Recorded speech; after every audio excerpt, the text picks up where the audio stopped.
లూకా సువార్త 5వ అధ్యాయము 25-26 వచనాలు. అందరూ చెప్పండి. వెంటనే వాడు వారి ఎదుట లేచి తాను పండుకొని ఉన్న మంచం ఎత్తుకొని దేవుని మహిమపరచుచు తన ఇంటికి వెళ్ళెను.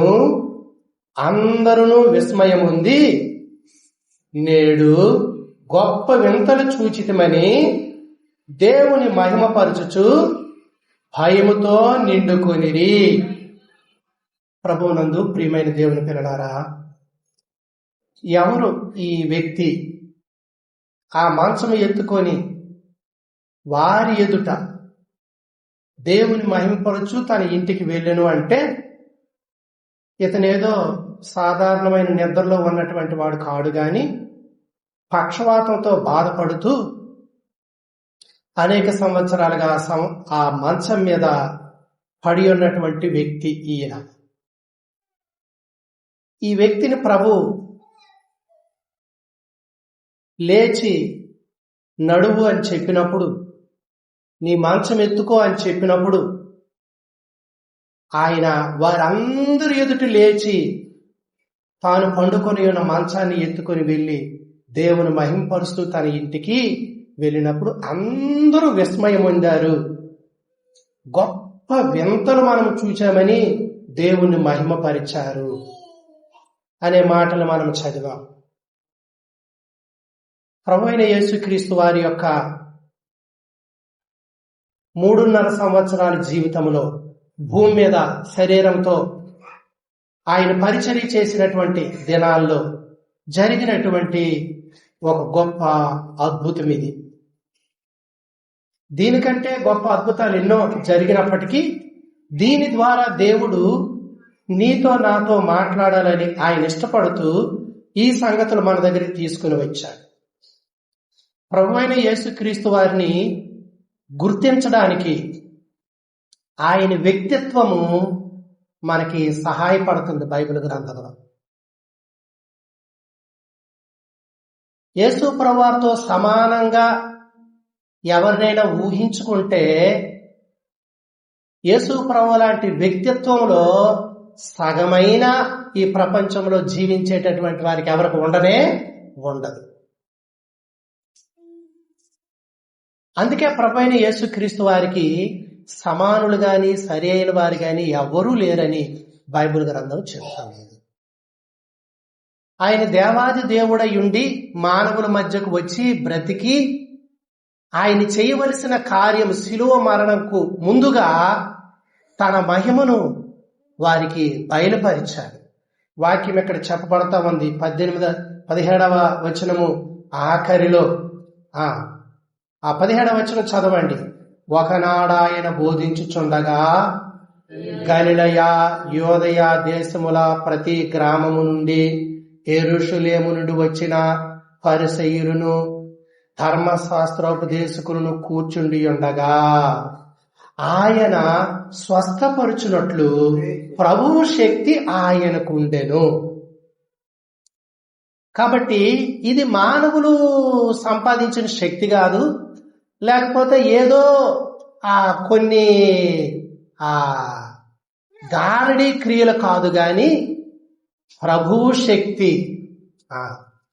ఎవరికొన్నది? ఆయనకున్నది. ఆయన ఎవరు? ఆయన ప్రభువే.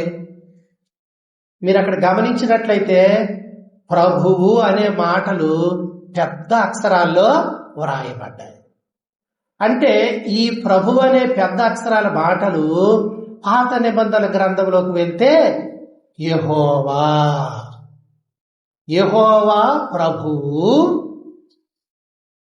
ఆయన స్వస్థపరిచినట్లు ప్రభువు శక్తి ఆయనకు ఉండదంటే ఆయన ఎవరు? ఆయన కూడా ప్రభువే. ఎవరు? ప్రభు అయిన యేసుక్రీస్తు వారు. సృష్టిని చేసినప్పుడు తను తాను యెహోవాగా పరిచయం చేసుకున్నాడు. కనబడవలసి వచ్చేసరికి ఆయన తగ్గించుకొని యేసుక్రీస్తుగా కనబడ్డాడు ఆయన. కాబట్టి ఇప్పుడు సాధారణంగా అందరితో పాటు ఆ నజరేతులో పెరిగి పనులు చేసి వారి మధ్య వారికి బోధిస్తా ఉన్నప్పుడు మానవుడిగా ఈ భూమి మీద ఉన్నటువంటి ఈయన జీవితంలో దైవ శక్తిని వాళ్ళు చూస్తా ఉన్నారు. ప్రభువు 18వ వచనంలో కొందరు మనుషులు పక్షవాయువు గల ఒక మనిషిని మంచము మీద మోసుకొని వానిని లోపలికి తెచ్చి ఆయన ఎదుట ఉంచుటకు ప్రయత్నం చేసేది. యేసు ప్రభువారు ఒక గృహంలో ఉన్నారు. ఆయన దగ్గరికి తీసుకొని రావాలని 4 మనుషులు ఆ పక్షవాత రోగిని మంచముతోనే ఎత్తుకొచ్చారు. మంచముతోనే ఎత్తుకొచ్చినప్పుడు ఆ ఇంటిలో చాలా మంది ఉన్నారు కనుక అలా తీసుకురావడానికి వీలు పడకపోతే వాళ్ళేం చేశారట, ఇంటి పైకప్పు మీదకి ఎక్కి ఆ పెంకులు అక్కడ ఇప్పేసి మంచముతోని ప్రభువు దగ్గర దించారట. ఆయన బోధిస్తున్నాడు, మధ్యలో ఎవరికి అంతరాయం కలగకుండా ఆ పైకప్పు తీసేసి అలాగ దించినప్పుడు ప్రభువు వారి విశ్వాసాన్ని చూచాడు.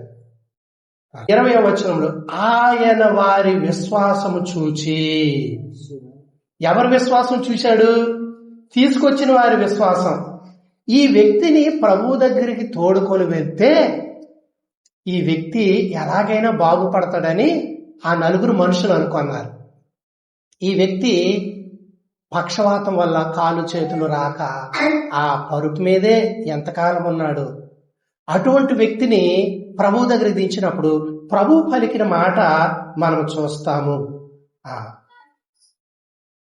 20వ వచనం, ఆయన వారి విశ్వాసము చూచి, మనుష్యుడా నీ పాపములు క్షమింపబడి ఉన్నవని వానితో చెప్పగా, దించిన వెంటనే కుమారుడా, మనుష్యుడా నీ పాపములు క్షమించబడినవి అంటున్నాడు.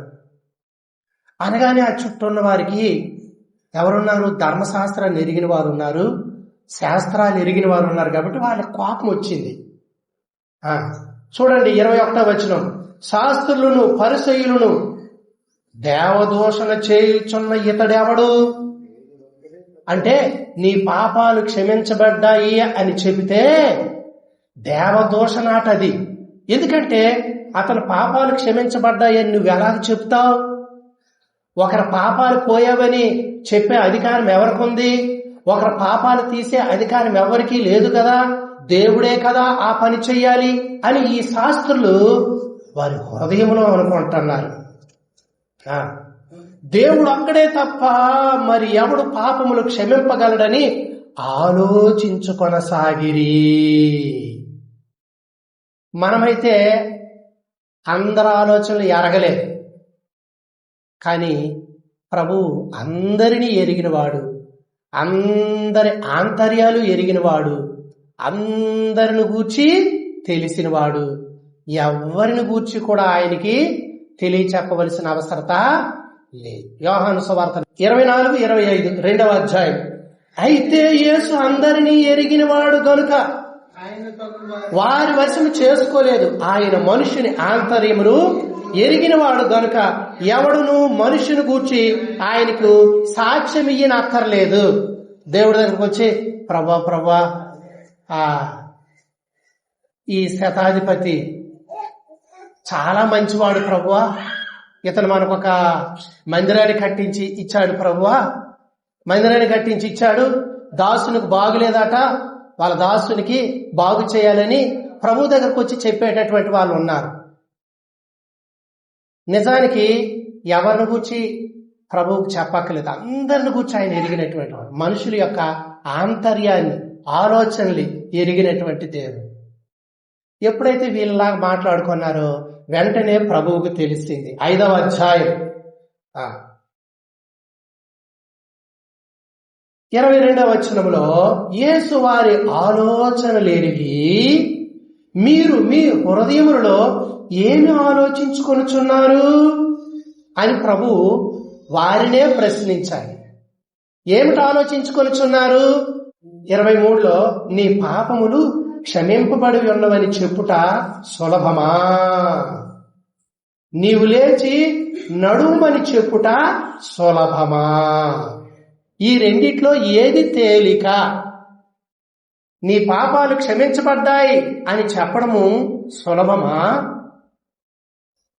నీ పరుపెత్తుకొని నీ రోగం బాగైంది అని చెప్పడం సులభమా అని ప్రభువు ఆ ఆలోచన చేసి వ్యతిరేకించిన వారిని తిరిగి ప్రశ్నించి, వారు చెప్పకముందే ఆయనే ఇంకొక మాట తెలియచేస్తా ఉన్నాడు.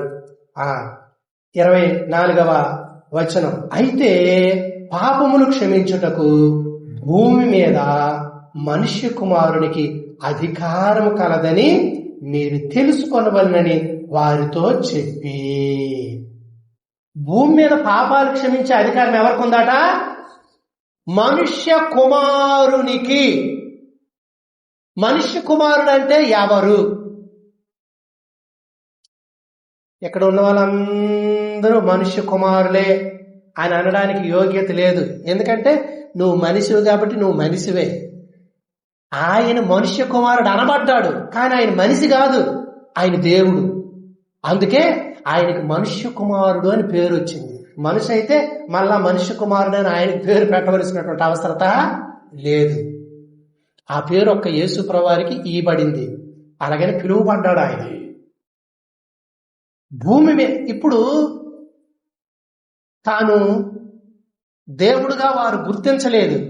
దేవుడిగా ఎప్పుడు గుర్తించాలో అప్పుడు లోకం గుర్తిస్తుంది.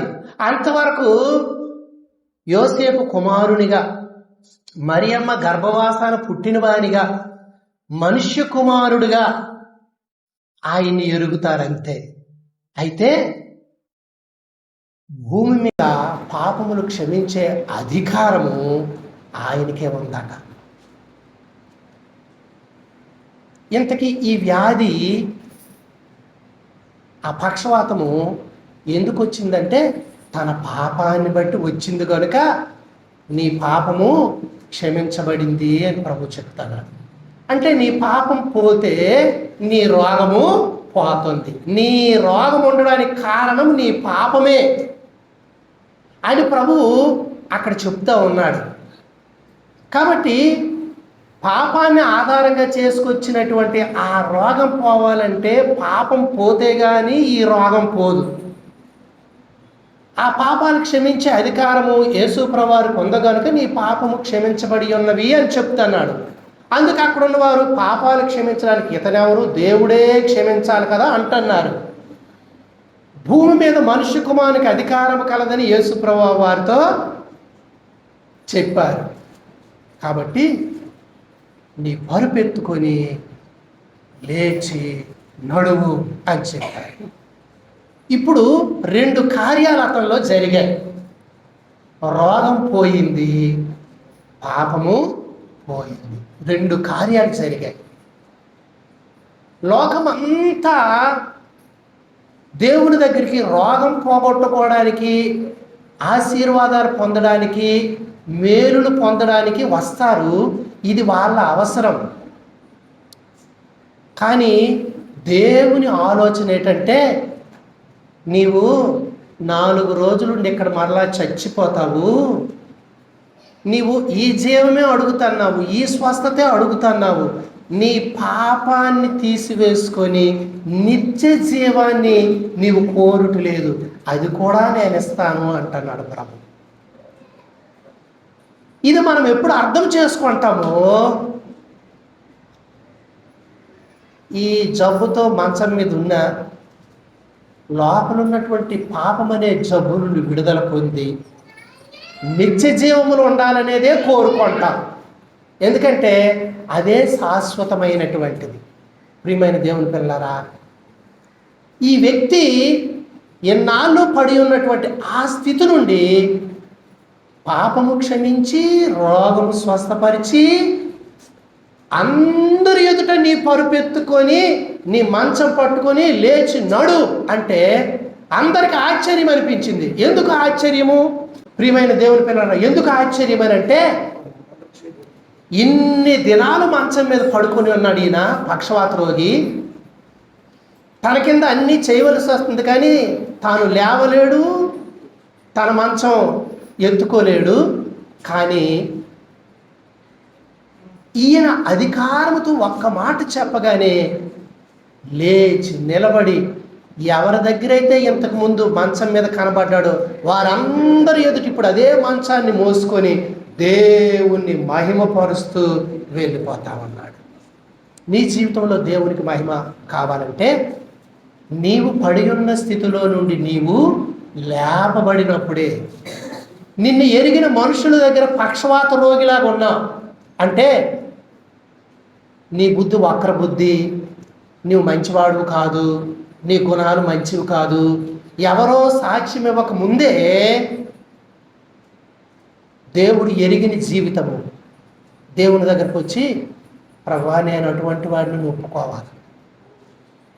దేవుడు నిన్ను దోషి అనకముందే ప్రభువా నేను దోషినే అని మనం చెప్పగలిగితే ఆయన ఆనందిస్తాడు.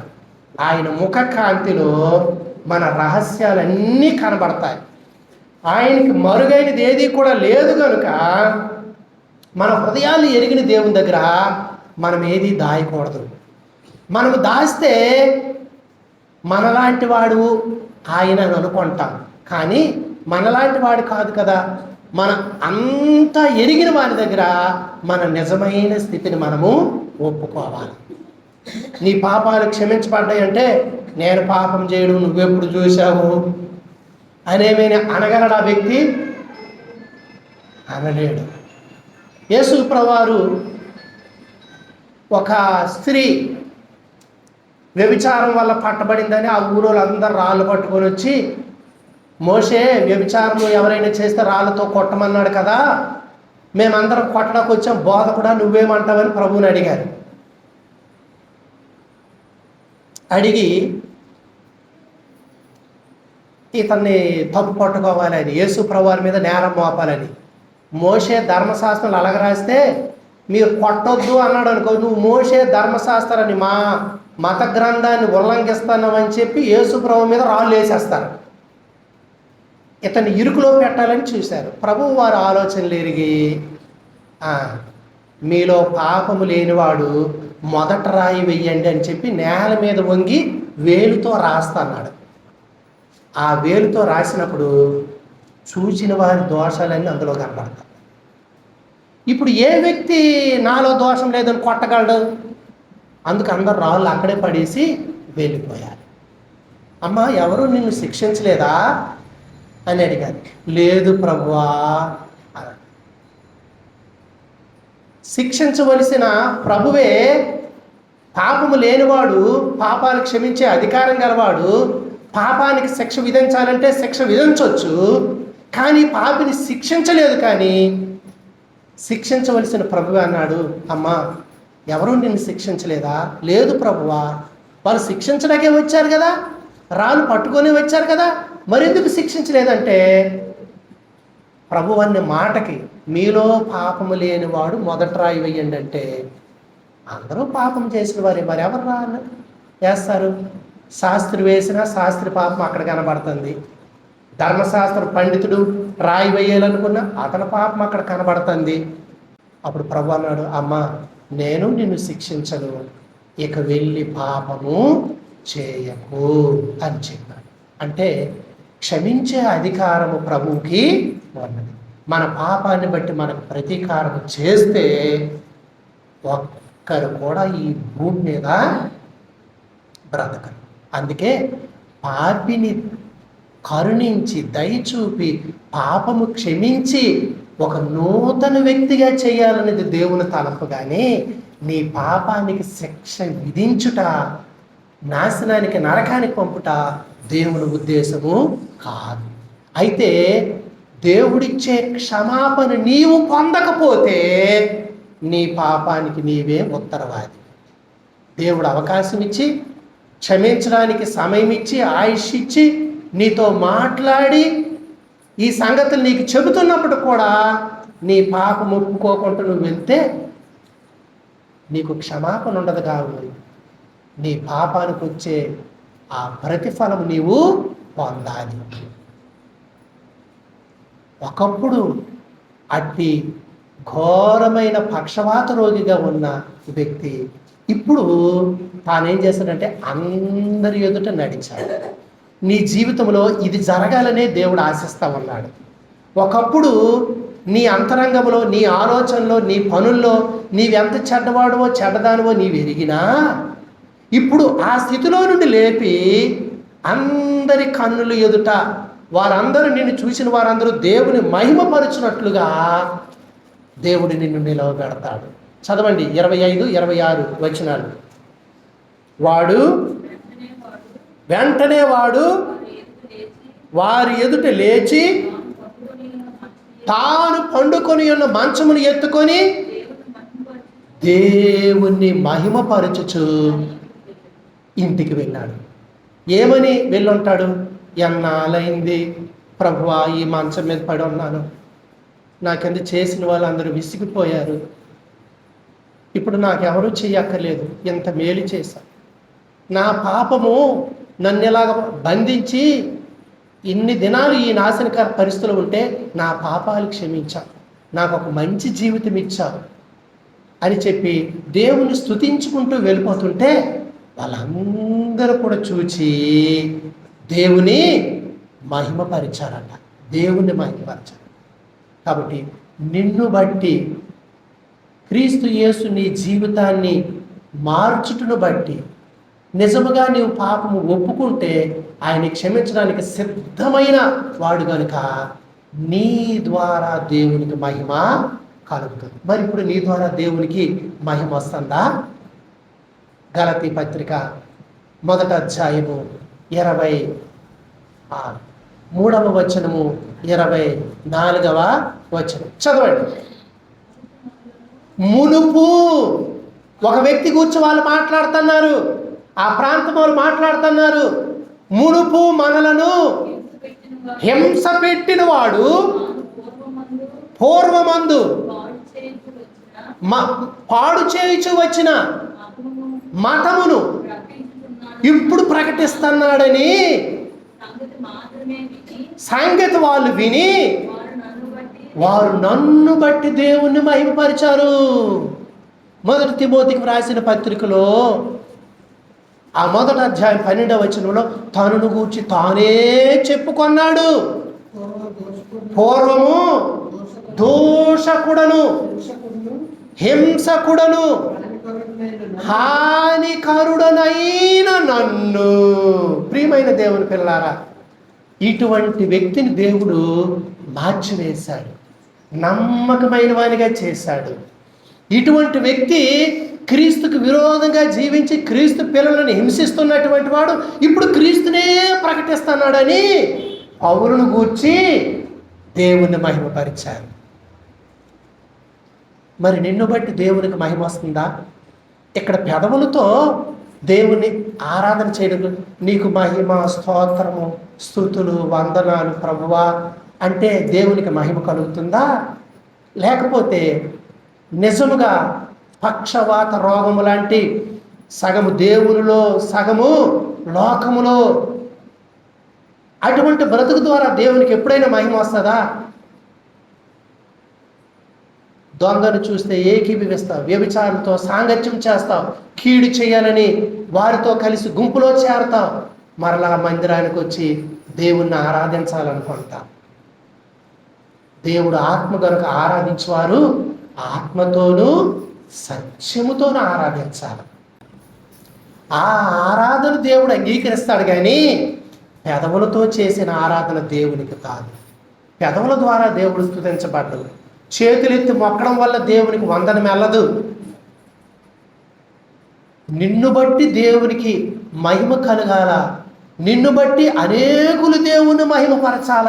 ఒకప్పుడు ఈ వ్యక్తి మన మతాన్ని పాడు చేసిన వ్యక్తి ఇప్పుడు అదే మతాన్ని ప్రకటిస్తున్నాడు. వాళ్ళకి తెలియదు ఇది మార్గం అని, మతం అన్నారు వాళ్ళు.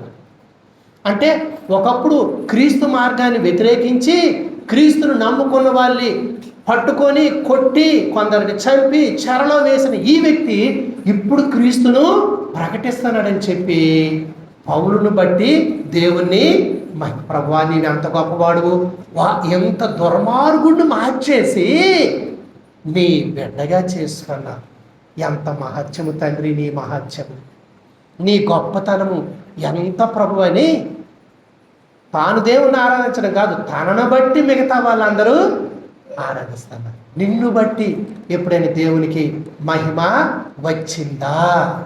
ప్రియమైనటువంటి దేవుని మత్తయి సువార్త 9వ అధ్యాయము 8వ వచనములు. ఇక్కడ కూడా ఒక పక్షవాత రోగిని ప్రభువు లేపడం మనము చూస్తాము. వాడు లేచి తన ఇంటికి వెళ్ళాను. జనులు అది చూచి భయపడి మనుష్యులకు ఇట్టే అధికారం ఇచ్చిన దేవుని మహిమపరచి. ప్రభు అయిన యేసుక్రీస్తుల వారి ఎలా చూస్తాడంటే, ఒక మనుషునిగా చూసి మనుష్యునికి ఇట్టి అధికారమా, ఇట్టి అధికారమా, ఒక్క మాట చెబితే లేచి పరుపెత్తుకొని నడుచుకొని ఇంటికి వెళ్ళిపోతాడు. ఎంత అధికారమా! మనుషులకు ఇట్టి అధికారం ఇచ్చిన దేవుని మహిమపరిచారు. ఆ చూసిన వాళ్ళందరూ ఇతరులు స్వస్థత పొందినవాడు తాను ఎలాగ పడి ఉండి లేపబడ్డాడో వాళ్ళ కనులు ఎదుట వాళ్ళకి తెలుసు, వారు చూశారు కనుక అతన్ని బట్టి దేవుణ్ణి మహిమపరిచారు. అలాగే మనం చూసినప్పుడు అందుకు ప్రజలందరూ ఆశ్చర్యపోయారు. ఇతను దావీదు కుమారుడు కాడా అని చెప్పుకొని చుండిరి. ప్రియమైనటువంటి వాళ్ళు విస్మయం పొందారు. అందుకే 25వ వచనంలో 26వ వచనంలో ఆయన చేసిన వింత కార్యాలు అని రాసింది. లోకాసు వార్త 5వ అధ్యాయము 26వ వచనములో ఆయన చేసిన వింత కార్యాలు అని వ్రాయబడింది.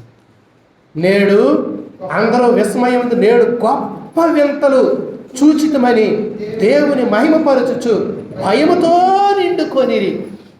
ఈలాగూ అందరి జీవితాల్లోనూ దేవుడు చేశాడు కార్యాలు.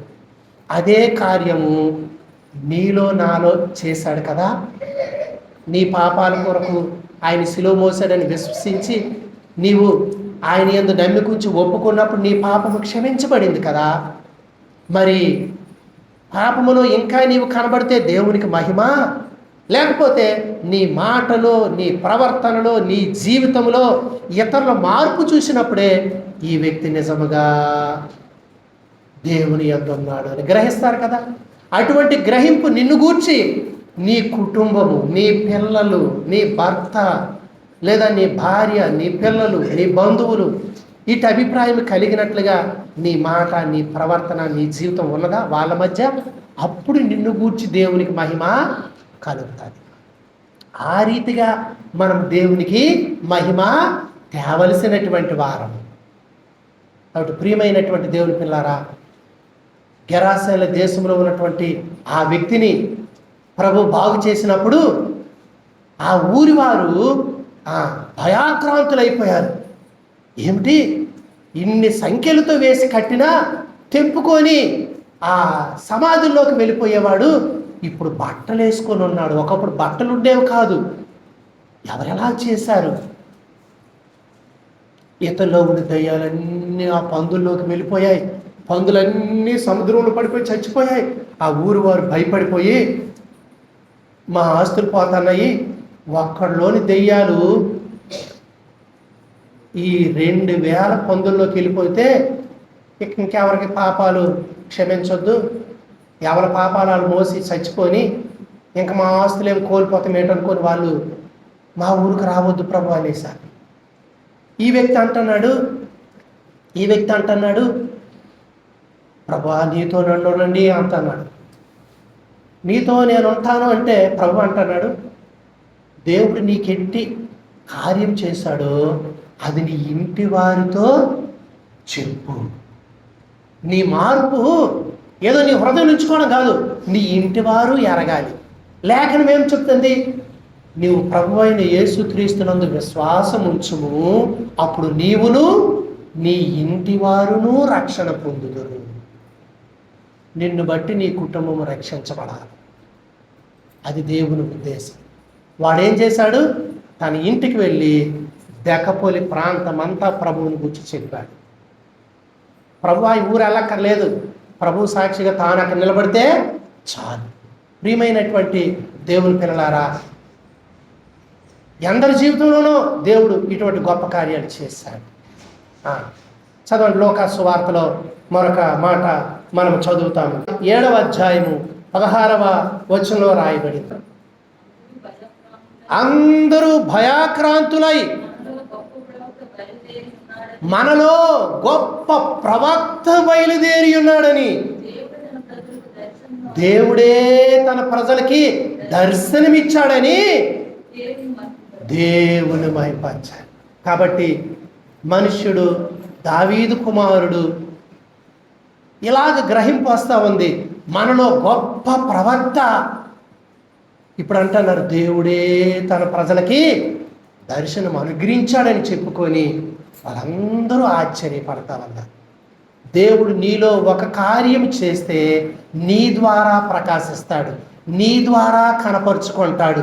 అందుకే యెషయా గ్రంథంలో 49వ అధ్యాయంలో వ్రాయబడుతూ అంటాడు 3వ వచనములో, ఇశ్రాయేలు నీవు నా సేవకుడవు, నీలో నన్ను మహిమ పరుచుకొనేదను ఆయనతో. కాబట్టి నీలో నన్ను మహిమ పరుచుకుంటాను. అందుకే 1 పేతురు పత్రిక 2వ అధ్యాయం 9వ వచనంలో, మీరు చీకటిలో నుండి ఆశ్చర్యకరమైన తన వెలుగులోనికి మిమ్మును పిలిచిన వాని గుణాతిశయములను ప్రచురము చేయ నిమిత్తము ఏర్పరచబడిన వంశము, రాజులైన యాజక సమూహము, పరిశుద్ధ జనము, దేవుని సొత్తైన ప్రజలుగా చేశారు. ప్రియమైనటువంటి దేవుని పిల్లలు, కాబట్టి ఇటువంటి మనల్ని కూడా దేవుడు ఏం చేశాడంటే చీకటిలో నుండి ఆశ్చర్యకరమైన వెలుగు, అంటే జీవితాల్లోకి వెలుగుని తీసుకొచ్చి పాప చీకటిని పారదోలి నీతిలో, పరిశుద్ధంగా, మాటలో, ప్రవర్తనలో ఆయన గుణాతిశయాలు ప్రచురం చేయాలట. ఇప్పుడు ఆరాధన అంటే అదే. ఆయన ఎంత పరిశుద్ధుడో, ఆయన ఎంత మంచివాడో, ఆయన ఎంత గొప్ప దేవుడో, ఆయన శక్తి ఎంత గొప్పదో, ఆయన ఎంత ప్రేమ చూపించాడో ఆయన వర్ణించడమే ఆరాధన. ఆయన గుణాతిశయాలు ప్రచురం చేయ నిమిత్తము ఏర్పరచబడిన వంశము, పరిశుద్ధ జనాంగము, రాజులు, యాజక సమూహంగా దేవుడు మనల్ని చేర్చుకున్నాడు. విలువలేని బ్రతుకులకి విలువిచ్చాడు, ఘనత లేని జీవితాలు ఘనపరిచాడు, మహిమ పరచలేని బ్రతుకుల ద్వారా అనేకులు మహిమపరిచినట్లుగా వారి జీవితాలు దేవుడు సమాజంలో నిలవబెట్టాడు.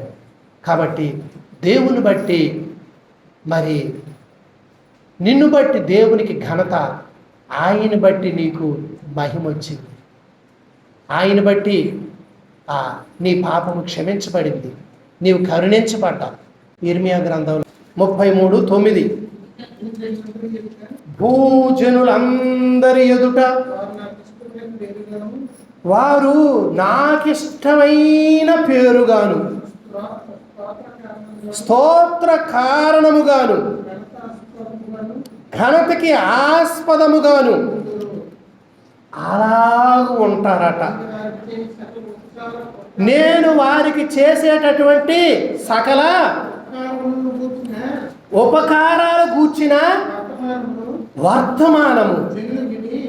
కాబట్టి ప్రియమైనటువంటి దేవుని పిల్లారా, ఒకప్పుడు చెరలో ఉంచబడిన వారు, ఒకప్పుడు అనేక దేశాలకి దాసులుగా ఉన్నటువంటి వారు, దేవుడు వారిని సమకూరిస్తే, తిరిగి తీసుకొస్తే దేవుడు వారికి ఎటువంటి స్థితి కలుగు చేస్తాడు, వారిని కరుణించి వారిని బాగు చేస్తే ఎలాగుంటుంది. 7వ వచనం నుండి చదవండి. చెరలో నుండి యోధా వారిని ఇశ్రాయేలు వారిని నేను రప్పించుచున్నాను, మొదట ఉండినట్లు వారిని స్థాపించుచున్నాను. వారు నాకు విరోధముగా చేసిన పాప దోషము నిలవకుండా వారిని పవిత్రపరుతును. వారు నాకు విరోధముగా చేసిన దోషములన్నిటినీ, తిరుగుబాటులన్నిటినీ క్షమించెదను. భూజనులందరి ఎదుట వారు నాకు ఇష్టమైన పేరుగా చేసుకుంటాను. నా స్తోత్ర కారణముగా ఘనతకి ఆస్పదంగా ఉంటారు. నేను వారికి చేయు సకల ఉపకారాలు గూర్చిన వర్తమానము జనులు విని నేను వారికి కలుగజేయు సమస్త క్షేమమును బట్టి సమస్తమైన మేలును బట్టి భయపడుచు దిగులు నొందెదరు. ప్రియమైనటువంటి దేవుని పిల్లలారా, దేవుడు నీ పాపం నిన్ను విడిపిస్తే ఆయన తనకు స్తోత్ర కారణంగా నిన్ను నిలబడతాడు, ఘనతకి ఆస్పదేముగా చేస్తాడు. అంతేకాదు నీ జీవితాన్ని మార్చి నీవు ఆయన్ని సేవిస్తున్నటువంటి ఆ తరుణాల్లో దేవుడు నీకు చేసే ఉపకారాలు మేలులు విన్నవారందరూ చూసిన వారందరూ దిగులు పొంది భయపడతారు. దేవుడు ఆశీర్వాదాలు అలాగ ఉంటాయి, దేవుని దీవెనలు అలాగ ఉంటాయి. కాబట్టి ప్రియమైనటువంటి దేవుని పిల్లలారా, నీ ద్వారా తాను మహిమ పొందాలి. కాబట్టి వారందరి ఎదుట వారి ఎదుట తన మంచం ఎత్తుకొని లేచి నిలువబడి తన పరుపెత్తుకొని దేవుని మహిమపరచుచు అక్కడి నుండి వెళ్ళారు. అది చూసిన వారు నేడు గొప్ప వింతలు మనము చూశాము. ఇది అసలైనటువంటి దేవుణ్ణి ఆరాధించడానికి తగినటువంటి హేతువు. ఇట్టి జీవితంతో మనం దేవుణ్ణి ఆరాధిస్తున్నామా? ఆత్మతో ఆరాధిస్తున్నామా? సత్యముతో ఆరాధిస్తున్నామా? సాగిలిపడి ఆరాధిస్తున్నామా? ప్రభువా, ఒకప్పటి ఈ చీకటి జీవితం ఎలాగ వెలిగించి నీ గుణాతిశయాలు, ఆయన మంచితనము, ఆయన పరిశుద్ధత మన జీవితాలకి ఆయన అనుగ్రహించాడు. మనలో ఆయన మహిమ తెచ్చుకుంటున్నాడు. పక్షవాత రోగి నడిస్తే మనుషులకి ఎలాగ ఆశ్చర్యమో, ఒక తిట్టుబోతు సమాజంలో ఇక తిట్లు మానేసి చక్కగా మాట్లాడితే అంతే ఆశ్చర్యం. ఒక తాగుబోతు తాగుడు మానేసి తన కుటుంబంలో సమాజం ఉంటే అంతే ఆశ్చర్యం. ఎప్పుడు మారిపోయాడు ఎలాగూ? అంతే ఆశ్చర్యం. అది ఏ విధమైన చెడుగైనా సరే దానిలో నుండి నువ్వు బయటపడితే లోకానికి ఎంతో ఆశ్చర్యం. ఏటిది ఎంత విడ్డూరమా? నిజమేనా? ఈ వ్యక్తేనా? ఎలాగున్నాడా? కాబట్టి ప్రియమైనటువంటి దేవుని పిల్లారా, వారిని బట్టి దేవుణ్ణి మహిమపరిచాలి. నిన్ను బట్టి ఆయన నామము దూషించబడుతుందేమో చూడు. ఎన్నాళ్ళైంది నిన్ను రక్షించి, నిన్ను విమోచించి, నీ ద్వారా ఆయనకు స్తోత్రము, ఘనత, కీర్తి కలిగిందా? నీ సద్భక్తికి, ఆయన గుణాతిశయాలు ప్రచురము చేసే నీ స్థితికి దేవుడు నిన్ను ఆశీర్వదించుట చూచి అనేకులు విస్మయం పొందారా? నేను వారికి చేసే సకల మేలులను బట్టి, ఉపకారాలు బట్టి భూజనులందరూ ఆశ్చర్యపోతారు. ఇటువంటి క్రియలు దేవుడు మన జీవితంలో చేసేటటువంటి. చివరగా నేను చెప్పేది ఏంటంటే, ప్రియమైనటువంటి దేవుని పిల్లారా, కరుణించే దేవుడు, క్షమించే దేవుడు మనకు ఉంటుండగా క్షమాపణ పొందకుండా ఎన్ని దినాలు గడుపుతాం? ఒకవేళ నీ జీవితం అంతా క్షమాపణ లేకుండా, దేవుణ్ణి అడగకుండా నీ జీవితం గడిపిస్తే దేవునికి ఏమైనా నష్టమా? 35 యోబు గ్రంథం 6 నుండి 8 వచనాలు చదివేయండి, ముగించేద్దాం. నీవు పాపము చేసినను దేవుడికి ఏమైనా నష్టం చేస్తావా? నువ్వు నీ పాపాలు పెరిగిపోయినా నువ్వు ఆయనకి ఏమైనా చేస్తావా? నువ్వు నీతిమంతుడు అయిపోయావు అనుకో, దేవుడికి ఏమైనా నువ్వు ఇస్తున్నావా? ఏమైనా దేవుడికి కొదువా? అడుగుతాడా? నీ నుండి తీసుకుంటున్నాడా? నీ వంటి మనుషులకే నీ చెడుతనము ఫలము చెందుతుంది, నరులకే నీ నీతి ఫలము చెందుతుంది. నువ్వు పాపిగా ఉంటే అనేకులకి ఆ పాపము నీ ద్వారా వెళ్తుంది. నువ్వు దేవుని ద్వారా కరుణించబడితే ఆయన నీతి నుండి ప్రసారం చేస్తుంది. నువ్వు పాపం చేసినా ఆయనకి ఏం చేయలేవు, నువ్వు నీతి చేస్తే ఆయనకి నువ్వేం చేయలేవు. సూర్యుడు ఉదయించి బురద గుంట మీద పడుతున్నాడు. సూర్యకిరణాలు బురద మీద పడుతుంటే సూర్యునికి ఏమైనా బురద ఉంటుందా? అంటదు. లేకపోతే తెల్లవారు లేచడానికి అంత చక్కగా ప్రకాశించేతను రెండు ఈరోజు ఈ నవమాన పరుస్తున్నా నీ బురద తీసి సూర్యుని మీద ఇసరాలంటే సూర్యునికి ఏమైనా బురద అవుతుందా? ఈ సూర్యునోడి మీదే తిరుగుపడుతుంది. పాపరహితుడు పరిశుద్ధ దేవుణ్ణి ఆ నీతి కిరణాలు మన పాప రోగాల నుండి బాగు చేసి మనల్ని పవిత్రులుగా చేస్తాయి. అలాగూ ఆయన ద్వారా క్షమించబడిన వారు, కరుణించబడిన వారు దేవుణ్ణి మహిమపరచాలి. 50వ కీర్తన 14వ వచనం ఏం రాయబడి ఉంది? దేవునికి స్తుతి యాగము చేయు. యాగమాట. యాగం అంటే ఏంటంటే అగ్ని హోత్రంలాగా ఒకటి తయారు చేస్తారు, అందులో బాగా కట్టెలేస్తారు, అక్కడ ఏదైనా వేసి అది దహించి దాని ధూపం పైకి వెళ్తుంది, దాన్ని యాగం అంటారు. దేవునికి స్తుతి యాగము చేయుము అంటున్నాడు దేవుడు. దేవునికి స్తుతి యాగము చేయుము. నీ రక్షణ ఉచితంగా వచ్చింది, కానీ ఎంతో క్రయం చెల్లిస్తే నీకు వచ్చింది.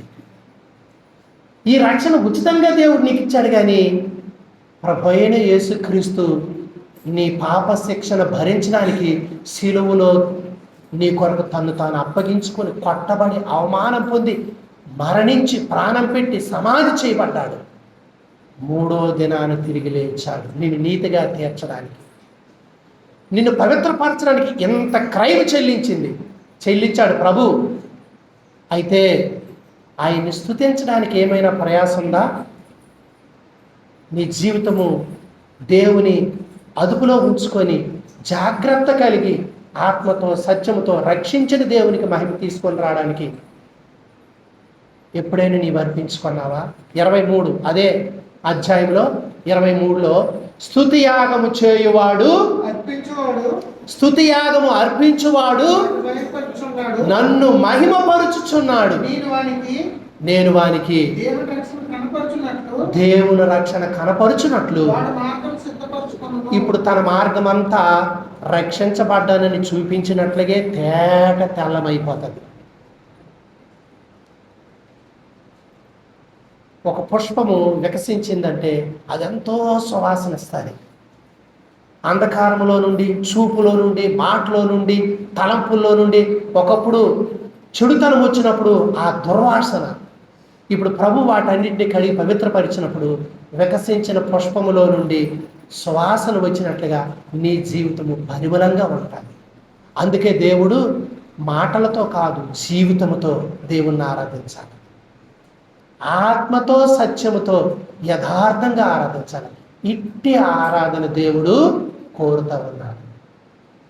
సమరయ స్త్రీతో మాట్లాడుతున్నప్పుడు మేము ఈ పర్వతం మీద ఆరాధిస్తాము చెప్తే, అమ్మ ఒక కాలం వచ్చుచున్నది, నా మాట నమ్ముము, నిజముగా ఆరాధించేవారు దేవుడు ఆత్మ కనుక ఆత్మతోనూ సత్యముతోనూ ఆరాధిస్తారు. కాబట్టి దేవుడు ఆత్మ కనుక తను ఆరాధించేవారు అట్టి వారే కావాలని ఆయన కోరుచున్నాడు. ఆ స్త్రీ తను చేసినవన్నీ చెప్పినటువంటి ఆయన ప్రవక్త అనుకోయింది. మెస్సయ్య ఆయనే క్రీస్తు లోక రక్షకుడు గ్రహించింది. తన ఊరి వారికి ఆ సంగతి చెప్పింది.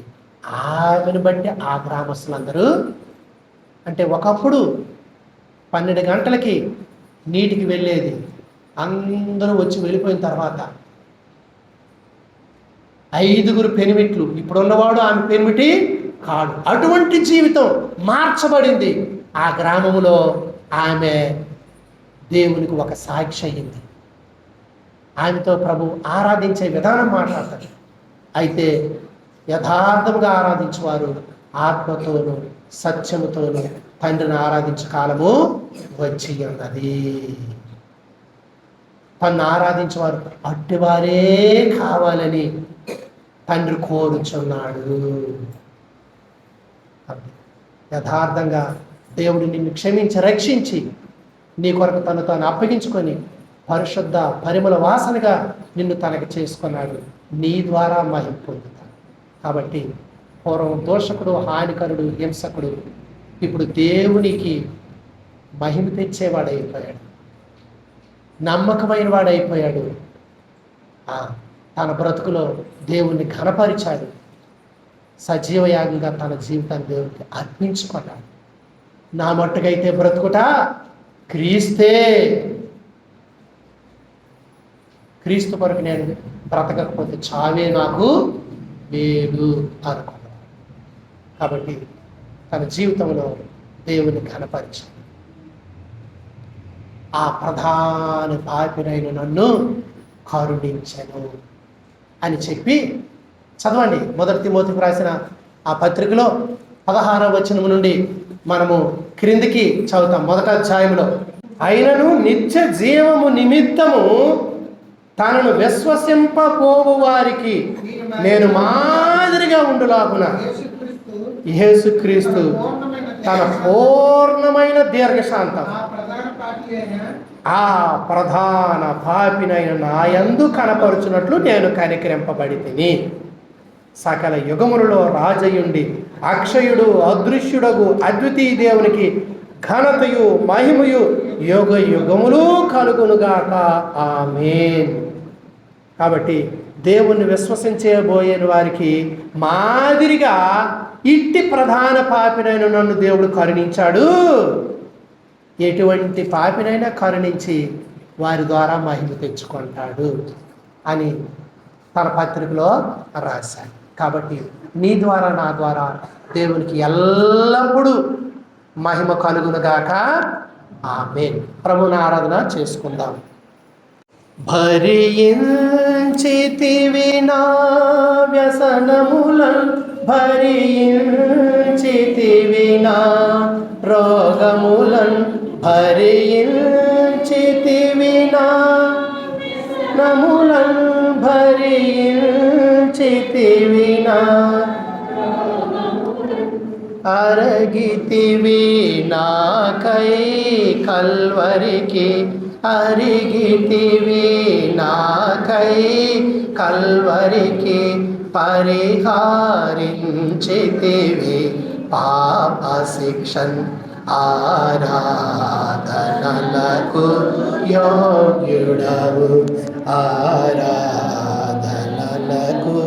యోగ్యుడవు, స్తుతి గీతంబులకు పాత్రుడవు.